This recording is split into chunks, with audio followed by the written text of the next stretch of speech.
6-goal feast for PSG's premiere at the Parc.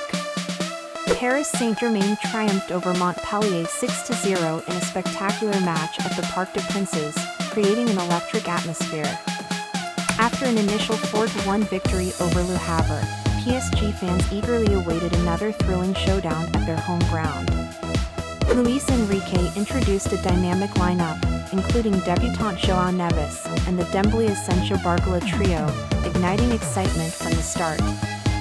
Bradley Barcola's early goal, assisted by Neves, set the tone for the match, sending the crowd into raptures at 4 minutes in. The duo of Barcola and Neves struck again, with Marco Asensio scoring the second goal, showcasing PSG's attacking prowess. Ousmane Dembélé's assist to Barcola, followed by Nuno Mendes' perfect cross for Hakimi, extended the lead to 4-0, with Warren adding a fifth. Substitutions brought fresh energy, culminating in Kang In Lee's superb goal, sealing the 6-0 victory and maintaining PSG's perfect start to the season.